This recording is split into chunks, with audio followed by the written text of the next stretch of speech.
All right, let's talk about something that I think hits home for a lot of us. That feeling, you know the one, that feeling that you're falling behind. Like all the time you've spent trying different things only to stop and start over has just been, well, wasted. We're going to really challenge that whole idea today. So let's just start right here with this one big idea. What if every single detour, every false start, every moment you felt completely and utterly lost was actually building something incredible inside you? Something the world just couldn't see, yet. To really get into this, I want to tell you a story. It's about a guy named William, and when we meet him, by pretty much every standard you can think of, the guy is completely lost. So just look at this timeline. From age 25 all the way to 33, William's life is just a series of, well, starts and stops. He tries farming. Nope. Works at a market. Leaves. Teaching, carpentry, blacksmithing, even writing. He dips his toes in everything, but never, ever seems to finish anything. From the outside, it looks like a total pattern of failure. And you know how it is, right? People talk. The whispers started following him around town. He wasn't just a guy trying to find his way anymore. Nope. He got a label, William the Quitter. And if the town gossip wasn't bad enough, imagine hearing this from your own father. That pressure wasn't just social, it was coming from inside his own home. Those words capture that deep, sinking feeling of letting down the people you love just because your path doesn't make sense to them. But then, everything shifts. A simple conversation with Marcus, the village blacksmith, completely reframes William's entire life. This is where the story really begins. 8. That's how many years this went on. For 8 long years, William looked like he was drifting, even to himself.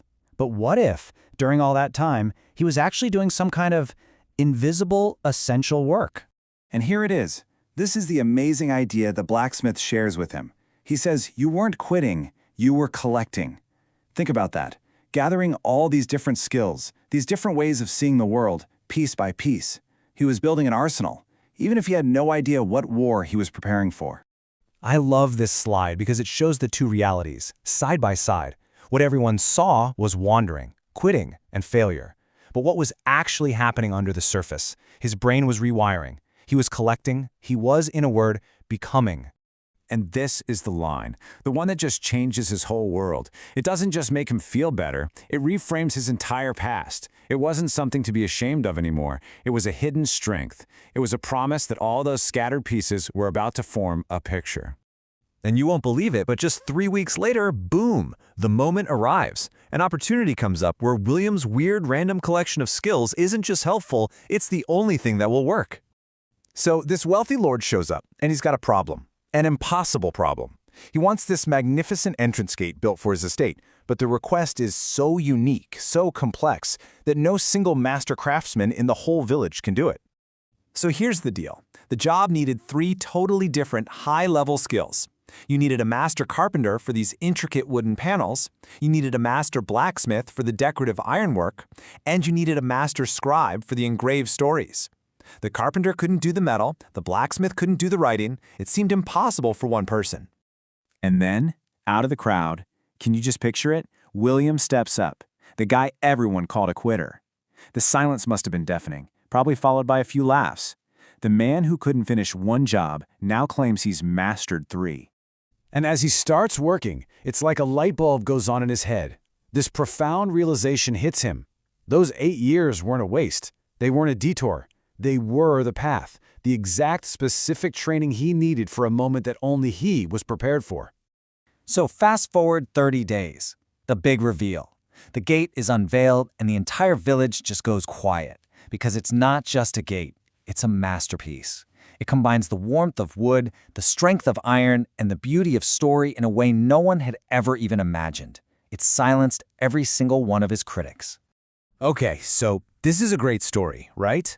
But the real reason we're talking about it is because this story isn't just about William. It's about you. It's about me. It's about anyone who's ever felt like their path wasn't a straight line. So, the next time that little voice in your head tells you you're behind or you're wasting time, I want you to tell it this. You are not wasting time.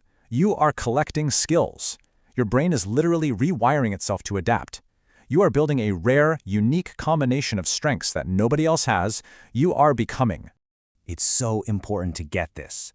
Those years in the middle, The ones that feel messy and confusing and maybe even a little lonely, they are not wasted space. They are the forge. That's the hot, difficult, dark place where your true, unique mastery is being built. And that leads to this final, powerful idea. You don't have to explain your process to anyone. You don't have to justify your detours. Just focus on the work, collect your skills, build yourself in silence when no one's watching. Trust me, when the time is right, your success will make all the noise you need. So I'll leave you with this thought. Your path is yours alone. The weird combination of jobs you've had, the skills you're picking up, the things you're curious about, they're all forming a masterpiece that only you can create. So the only real question is, who are you becoming?